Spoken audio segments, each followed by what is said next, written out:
ഒരുപാട് ആളെ കണ്ടിട്ട് എന്തല്ല സുഖമാണോ? അപ്പം നിങ്ങൾക്ക് കേടി കൂട്ടുന്നത് എങ്ങനെയാണെന്ന് അറിയണം അല്ലേ?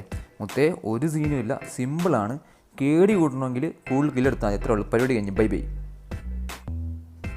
നിങ്ങൾ പോയില്ലേ? എടാ സീരിയസ് ആയിട്ട് പറഞ്ഞാൽ കില്ല് കൂടുതലെടുത്താൽ കേടി കുടിക്കോളും. അപ്പം ശരി എന്നാ അള്ളിയ, നീ ഇതുവരെ പോയില്ലല്ലേ? മുത്തേ നീയാടെ എൻ്റെ ട്രൂ സപ്പോർട്ടർ.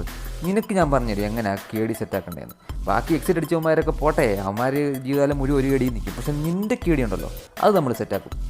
എടാ മെയിനായിട്ട് നമ്മൾ ഈ വീഡിയോയിൽ 4 കാര്യങ്ങളാണ് പറയാൻ പോകുന്നത്. ഒന്നാമത്തെ കാര്യം, കേടി ഇൻക്രീസ് ചെയ്യാൻ ഏത് സ്ട്രാറ്റജിയൊക്കെ ഉപയോഗിക്കണം. രണ്ടാമത്തെ കാര്യം, കേടി ഇൻക്രീസ് ചെയ്യാൻ വേണ്ടി ഫൈറ്റ്സ് എങ്ങനെ എടുക്കണം.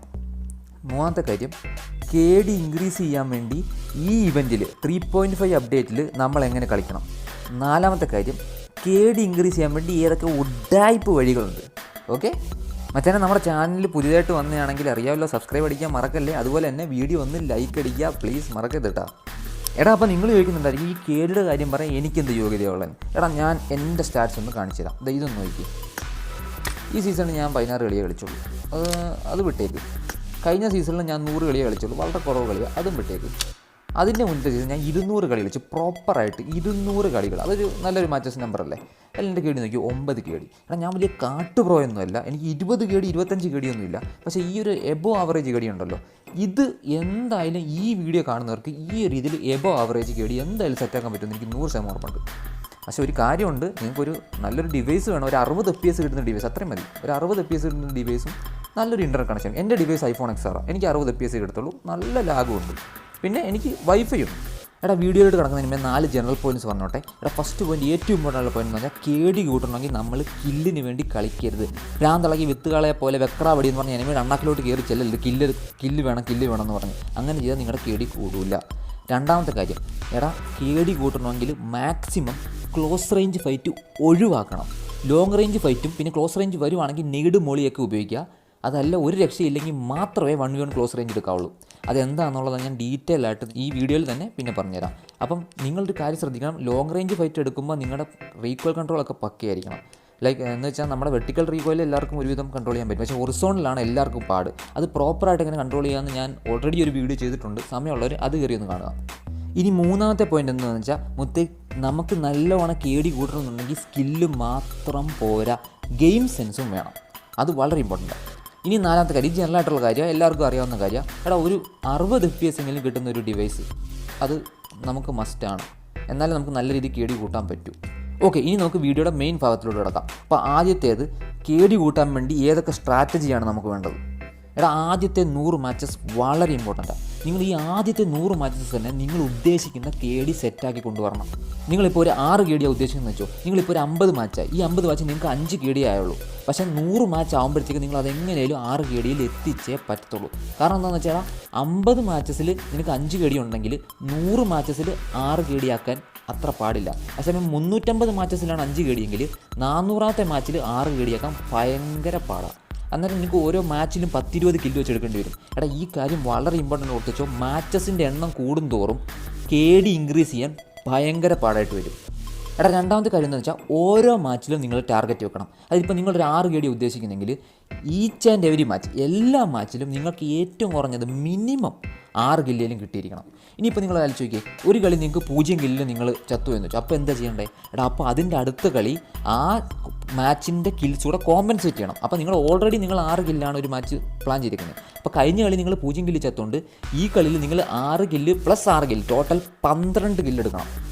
മൂന്നാമത്തെ പോയിന്റ് എന്ന് വെച്ചാൽ, ഓരോ കില്ലും ഈച്ച് കില്ലും വളരെ ഇമ്പോർട്ടൻ്റാണ്. അതുകൊണ്ട് ഒരൊറ്റ ബോട്ടിനെ പോലും വെറുതെ വിടല്. അതെന്താണെന്ന് വെച്ചാൽ, ഇപ്പോൾ നിങ്ങൾ നാലിച്ച് നിങ്ങൾക്കിപ്പോൾ ഒരു 100 മാച്ച് നിങ്ങൾ കളിച്ച് നിങ്ങൾക്കിപ്പോൾ 4 കേടി ഉണ്ട്. അതായത് നിങ്ങൾ 100 മാച്ചിൽ 4 കേടി വരണമെന്നുണ്ടെങ്കിൽ നിങ്ങൾക്ക് 400 കിൽസ് ഉണ്ട്. ഇനി നിങ്ങൾ നാലിച്ചൊക്കെ ഈ 100 മാച്ചിൽ നിങ്ങൾ ഓരോ മാച്ചിലും അറ്റ്ലീസ്റ്റ് ഒരു ബോട്ടിനെങ്കിലും വെച്ച് കൊല്ലുമായിരുന്നെങ്കിൽ നിങ്ങൾക്ക് എക്സ്ട്രാ ഒരു 100 കില്ലുകൂടെ കാണത്തില്ലേ? അപ്പം 100 മാച്ചിൽ നിങ്ങൾക്ക് 500 കില്ലാവും. അപ്പം നിങ്ങൾ ടോട്ടൽ കേടി എത്ര പറയാം? 5 കേടി. ഓരോ കില്ലും വളരെ ഇമ്പോർട്ടൻ്റാണ്. അതുകൊണ്ട് ഒരു ബോട്ടിനെ പോലും വെറുതെ വിടല്, എല്ലാത്തിനും അടിച്ചോണം. മച്ചാനെ ഈ കാര്യം കൂടെ ഒന്ന് ശ്രദ്ധിക്കുക. ഇപ്പം നിങ്ങളൊരു 2 മാച്ച് അടുപ്പിച്ച് നിങ്ങൾക്ക് ടാർഗറ്റ് അച്ചീവ് ചെയ്യാൻ പറ്റിയത്, നിങ്ങൾ 0 കില്ല് ചത്തെന്ന് വെച്ചോ, അങ്ങനെയാണെങ്കിൽ മുത്തേ അവിടെ നിർത്തിയോ കളി, നിർത്തുക, വെളിയിറങ്ങുക, എവിടെയെങ്കിലുമൊക്കെ വായി നോക്കാൻ പോകും, എന്ത് കുന്തം വേണേൽ ചെയ്തിട്ട് ഫ്രഷ് ആയിട്ട് പിന്നെ വന്ന് കളിക്കുക. 2 കളി കില്ല് പോയി കഴിഞ്ഞാൽ നിങ്ങൾക്ക് ഓൾറെഡി നമ്മൾ മാച്ചിൽ ടാർഗറ്റ് വെച്ചാൽ കളിക്കുന്നത്. അപ്പം നമ്മൾ 2 കളി കഴിയുമ്പോഴത്തേക്ക് നിങ്ങൾക്ക് ടെൻഷനാവും, നിങ്ങൾക്ക് പ്രഷർ വരും. കാരണം അയ്യോ എനിക്ക് 2 കളി കില്ല് കിട്ടില്ല, അപ്പോൾ ഈ കളി കൂടുതൽ കില്ല് എടുക്കണം എന്നുള്ളൊരു ഒരു പ്രഷറിൽ നിങ്ങൾ ഭയങ്കര അഗ്രസീവായിട്ട് കളിക്കും, നിങ്ങൾ മിസ്റ്റേക്സ് ചെയ്യും ഉറപ്പാണ്.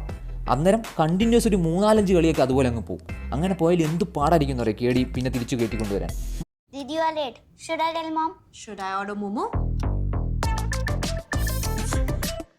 മുത്തേ, അപ്പോൾ നമ്മുടെ അടുത്ത പോയിൻ്റായിട്ട് കേടി കൂട്ടാൻ വേണ്ടി ഒരു ഫൈറ്റിനെ എങ്ങനെ അപ്രോച്ച് ചെയ്യണം. കാരണം ഞാൻ നേരത്തെ പറഞ്ഞ പോലെ തന്നെ ഒരു കാരണവശാലും ക്ലോസ് റേഞ്ച് ഫൈറ്റ് നിങ്ങൾ ചൂസ് ചെയ്യരുത്. നിങ്ങളുടെ ഫസ്റ്റ് ഓപ്ഷനായിട്ട് ക്ലോസ് റേഞ്ച് എടുക്കരുത്. അതിൻ്റെ കാര്യം എന്നറിയോ, നീ നടിച്ചേക്കും, നമ്മൾ ക്ലോസ് റേഞ്ച് ഫൈറ്റ് എടുക്കുമ്പോൾ എങ്ങനെയൊക്കെ പോയാലും നമ്മുടെ വെസ്റ്റ് ഹെൽമെറ്റ് ഡാമേജ് ആവും. ശരി, നീ ഇപ്പോൾ ഒരു 4 വരെ ഫൈറ്റ് എടുക്കാൻ പോവാം, നീ ഒറ്റയ്ക്ക്. അപ്പോൾ ആദ്യത്തെ നീ അടിച്ച് നോക്കിയിട്ട്, രണ്ടാമത്തെ അടിച്ച് നോക്കിയിട്ട് ഇവന്മാർ എന്തായാലും തിരിച്ചടിക്കുമല്ലോ. അപ്പം നിൻ്റെ വെസ്റ്റ് ഡാമേജ് അവിടെ കുറച്ചേലും ഡാമേജ് ആകും. അപ്പോൾ നീ അങ്ങനെ ഒരു സ്ക്വാഡ് വൈപ്പ് ചെയ്താൽ പോലും നിൻ്റെ വെസ്റ്റ് ഡാമേജ് ഫുള്ള് പോവുകയും ചെയ്ത്, നിൻ്റെ ഫസ്റ്റ് എയ്ഡൊക്കെ പോവുകയും ചെയ്ത്, ഇനി അടുത്തൊരു സ്ക്വാഡ് വരുമ്പോൾ നീ അവരെ എങ്ങനെ അടിക്കും? കാരണം ലാസ്റ്റ് ഉണങ്ങാനാണെങ്കിൽ പിന്നെ വെസ്റ്റും ഹെൽമെറ്റും ഒന്നും എടുക്കാൻ പോലും പറ്റില്ല. അതുമാത്രമല്ല 1v1 ആണ്, എന്ത് വേണേൽ സംഭവിക്കും. നമുക്ക് ചെറിയൊരു അബദ്ധം പറ്റി നമ്മളൊന്ന് വീണ് പോയാൽ ക്ലോസ് റേഞ്ചിൻ്റെ പ്രത്യേകത അറിയാലോ, അവന്മാർ അപ്പം ഞെവടി അങ്ങ് വിടും. അപ്പോൾ അതുകൊണ്ട് ക്ലോസ് റേഞ്ച് ഭയങ്കര റിസ്ക്കാണ്. ക്ലോസ് റേഞ്ച് നമ്മൾ പരമാവധി ഒഴിവാക്കുക, ലാസ്റ്റ് എഫോർട്ടായിട്ട് മാത്രം എടുക്കുക. നമ്മൾ മെയിൻ ഫോക്കസ് ചെയ്യേണ്ടത് ലോങ് റേഞ്ചും ക്ലോസ് റേഞ്ചിൽ തന്നെ നീടും പൊളിയും. ആദ്യം നമുക്ക് ലോങ് റേഞ്ചിൽ തൊട്ട് പറയാം അല്ലേ. നിങ്ങളൊരു തേർഡ് പാർട്ടി എടുക്കുമ്പോൾ അറിയാലോ, തേർഡ് പാർട്ടിയാണ് ബെസ്റ്റ് പാർട്ടി. കില്ല് കിട്ടാൻ ഏറ്റവും സംഭവം തേർഡ് പാർട്ടിയാണ്. നിങ്ങൾ ചുമ്മാ മാപ്പിൽ കൂടെ വണ്ടി ഓടിച്ച് പോകുമ്പോൾ അവിടെ ഇവിടെയൊക്കെ വെടിശബ്ദം കേൾക്കുമല്ലോ, അന്നേരം അവിടെ പോവുക. അപ്പോൾ അവിടെ എന്തായാലും തേർഡ് പാർട്ടി ആയിരിക്കും. അപ്പോൾ നിങ്ങൾ ആദ്യം ചെയ്യേണ്ടത് നിങ്ങളൊരു ഡിസ്റ്റൻസ് നിർത്തിയിട്ട് സ്കോപ്പ് ചെയ്തിട്ട് എന്തൊക്കെയാണ് അവിടെ നടക്കുന്നതെന്ന് കറക്റ്റ് മനസ്സിലാക്കുക. എന്തായാലും 1-2 പേരെങ്കിലും വെളിയിലെങ്കിലും കാണും. അവന്മാരുടെയൊക്കെ കില്ല് കുമ്മാനോ ഒക്കെ നിങ്ങൾക്ക് ഓപ്ഷൻ കിട്ടും. അതായത് എനിമി നോക്കിയിട്ട് കില്ല് കുമ്മാനോ അല്ലെങ്കിൽ വെളിയിരിക്കുന്നവരത്തിനെ അടിച്ചുറക്കാനോ ഒക്കെ ഓപ്ഷൻ കിട്ടും. അങ്ങനെ ഒന്ന് അടിച്ചുറക്കി കഴിഞ്ഞിട്ട് എന്നിട്ട് പുഷ് ചെയ്ത് നിങ്ങൾ ക്ലോസ് റേഞ്ച് എത്തിക്കഴിഞ്ഞിട്ട് നിങ്ങൾ എന്ത് ചെയ്യുക, മോളി നീഡ് ഇടുക. മോളി നീഡും വളരെ ഇമ്പോർട്ടൻ്റാണ്. ഏറ്റവും കുറഞ്ഞ ഒരു 5 നീഡും ഒരു 3-4 മോളി നിങ്ങളുടെ ബാഗിൽ എപ്പോഴും കാണണം. ഞാൻ എപ്പോഴും ഒരു 6 നീഡും കൊണ്ടാണ് നടക്കുന്നത്. അതുപോലെ തന്നെ എൻ്റെ ഒരു 3-4 മോളിയും കാണും. ഇത് വളരെ ഇമ്പോർട്ടൻ്റ്. അപ്പോൾ നിങ്ങൾ ഈ മോളിയും നീഡും ഒക്കെ ഇട്ട് അവരെ ഡാമേജ് കൊടുക്കുക, അല്ലെങ്കിൽ നോക്കൊക്കെ ഇടുക. അങ്ങനെ എല്ലാം സെറ്റായി കഴിഞ്ഞിട്ട് എന്നിട്ട് പുഷ് ചെയ്യുക. അപ്പോൾ എന്തായാലും ഈ അകത്തിരിക്കുന്നവന്മാർക്ക് ഒന്നെങ്കിൽ അവന്മാരുടെ ചെവിക്കലെല്ലാം അടിച്ചു പോയി ഒന്നും കേൾക്കാൻ പറ്റില്ലായിരിക്കും, അല്ലെങ്കിൽ 1-2 നോക്ക് കാണാം. അപ്പോൾ നിങ്ങൾക്ക് ഈസി ആയിട്ട് കയറി സ്ക്വാഡ് വൈപ്പ് ചെയ്യണം.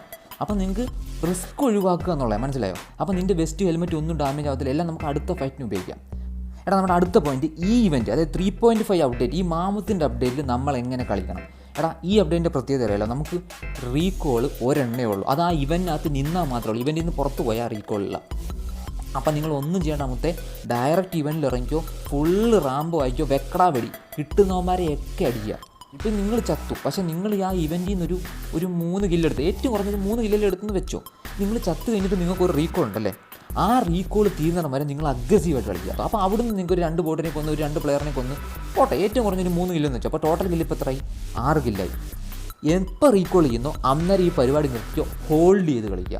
പിന്നെ നമ്മുടെ ലക്ഷ്യം ചിക്കൻ അടിക്കുക എന്നുള്ളതാണ്. എന്തൊക്കെ നമ്മൾ ചെയ്യുന്നത് പറഞ്ഞാൽ നമ്മൾ ചിക്കൻ അടിച്ചാൽ ഏറ്റവും കുറഞ്ഞൊരു 2 കില്ലേലും കിട്ടാതിരിക്കത്തില്ലല്ലോ. അപ്പോൾ ടോട്ടൽ ഇപ്പോൾ എത്ര കില്ലായി? 3, 6, 2, 8 കില്ലായി. ഇപ്പോൾ ഈസി ആയിട്ട് നിങ്ങൾക്ക് ഒരു മാച്ചിൽ തന്നെ 8 കില്ല് കിട്ടിയില്ലേ. നമ്മുടെ ടാർഗറ്റ് ഒരു 6 കേടിയാണ് നമ്മുടെ ടാർഗറ്റ് എങ്കിൽ ഇപ്പോൾ ഓൾറെഡി 2 കില്ല് എക്സ്ട്രാ ആണ് നിങ്ങൾക്ക്. ഇനി 4ാമത്തെ പോയിന്റ്, ഉഡായ്പിലൂടെ എങ്ങനെ കേടിയുണ്ടാക്കുക. എൻ്റെ പൊന്നു മുത്തേ, ടീംമേറ്റ്സിന് എന്ത് തന്തയ്ക്കുള്ളി കിട്ടി ഉള്ള കാര്യം ഞാൻ പറയാമല്ലോ. അത് നിങ്ങൾക്ക് കുഴപ്പമില്ലെന്നുണ്ടെങ്കിൽ ഇത് ഞാൻ പറഞ്ഞുതരാം. ഇത് എൻ്റെ ടീംമേറ്റ്സ് എനിക്കെതിരെ ഉപയോഗിച്ച കുറേ കാര്യങ്ങളാണ്. പണ്ട് എൻ്റെ കുറേ പണ്ടത്തെ ടീംമേറ്റ്സ്, അന്ന് എൻ്റെ കയ്യിൽ നിന്ന് കുറേ തെറിവിലന്മാർക്ക് കിട്ടിയിട്ടുണ്ട്. ആ സാധനം ഞാൻ നിങ്ങൾക്ക് പറയാൻ പോകുന്നത്. എൻ്റെ പൊന്നളിയ, ഇതിൽ എന്ത് സംഭവിച്ചാലും ഞാൻ ഉത്തരവാദിയല്ലേ, ഞാൻ ഇപ്പോഴേ പറഞ്ഞേക്കാം. നിങ്ങളുടെ സ്വന്തം റിസ്ക് ഇത് ചെയ്താൽ മതി. ആദ്യത്തെ ഇടപാടെന്ന് പറഞ്ഞിട്ടുണ്ടല്ലോ, നമ്മുടെ ടീംമേറ്റ്സ് ഫൈറ്റ് എടുക്കാൻ പോകുമ്പോഴേ 1v1 ഒക്കെ എടുക്കാൻ പോകുമ്പോൾ നമ്മൾ അവന്മാരുടെ പുറകെ നിൽക്കണം നൈസായിട്ട്. അവന്മാർ 1v1 എടുക്കാൻ ഇപ്പോൾ അടിച്ചു തുടങ്ങി കാണുമല്ലോ, അവന് എനിമി അടിച്ചു തുടങ്ങി, അടിച്ചു തുടങ്ങി ഒരു പാതിയായി കഴിയുമ്പോൾ അന്നേരം നമ്മൾ അടിക്കണം. അതുവരെ നമ്മൾ അടിക്കരുത്. അവൻ അടിച്ചൊരു പാതിയായി കഴിയുമ്പോൾ നമ്മൾ അടിച്ച് ലാസ്റ്റത്തെ 2 ബുള്ളറ്റ് കില്ല് അങ്ങ് കുമ്മണം. അപ്പോൾ ഉള്ള ഗുണം എന്താണെന്നറിയോ, നമ്മുടെ ടീംമേറ്റിൻ്റെ വെസ്റ്റും പോവും, ഹെൽമെറ്റും പോവും, ഫുള്ള് ഡാമേജും ആവും, നമുക്കാണെങ്കിൽ കില്ല് കിട്ടുകയും ചെയ്യും. മനസ്സിലായോ? നമ്മുടെ ടീംമേറ്റ് തന്തയ്ക്ക് വിളിക്കും, ഉള്ള കാര്യം പറയില്ല. അങ്ങനെ ഈസി ആയിട്ട് കില്ല് കുമ്പാം. പിന്നെ 2ാമത്തെ കാര്യം, ഇത് ഏറ്റവും വലിയ ഉടായ്പ്. ഇപ്പം നമ്മുടെ ടീംമേറ്റ് ചിലപ്പോൾ നോക്കൊക്കെ ഇട്ട് കാണുമല്ലോ, അപ്പോൾ അവനെ നമുക്ക് ഫിനിഷ് ചെയ്യാൻ പറ്റില്ലേ? ഫിനിഷ് ചെയ്യരുത്. അവൻ പോയി എഴഞ്ഞ് പോയി അവൻ്റെ ടീംമേറ്റ് എടുത്ത് പോയി റിവൈവ് ആവുന്നിടം വരെ ഫിനിഷ് ചെയ്യരുത്. റിവൈവ് ആയി കഴിഞ്ഞ് ഉടനെ നീ അടിക്കണം. അപ്പം നിങ്ങൾക്ക് 2 കില്ല് അടുപ്പിച്ച് കിട്ടും, ഈസി കിൽസ്. അപ്പം ഞാൻ നേരത്തെ പറഞ്ഞ പോലെ കില്ല് എങ്ങനെ എടുത്തു എന്നുള്ളതല്ല ഇമ്പോർട്ടൻറ്റ്, എടുത്തോ ഇല്ലയോ എന്നുള്ളതാണ് ഇമ്പോർട്ടൻറ്റ്. എടാ ഞാൻ ഈ പറഞ്ഞ കാര്യങ്ങളൊക്കെ നിങ്ങളുടെ ഗെയിമിൽ ഇൻകോർപ്പറേറ്റ് ചെയ്യാൻ നിങ്ങൾ നോക്കുക. ഞാൻ ഈ പറഞ്ഞ കാര്യങ്ങൾ കേട്ടിട്ട് എന്തെങ്കിലും ഗുണമുള്ള കാര്യം നിങ്ങൾക്ക് കിട്ടിയെന്ന് തോന്നുവാണെങ്കിൽ മാത്രം ചാനലൊന്ന് സബ്സ്ക്രൈബ് ചെയ്യുക, ഒന്ന് ലൈക്ക് ചെയ്യുക, നിൻ്റെ കൂട്ടുകാരുണ്ട് അവർക്കൂടെ ഒന്ന് ഷെയർ ചെയ്ത് കൊടുക്കട്ടെ, അവരും KD ഒന്ന് ഇൻക്രീസ് ചെയ്യട്ടെ. അപ്പോൾ നമുക്ക് അടുത്ത വീഡിയോ കാണാം.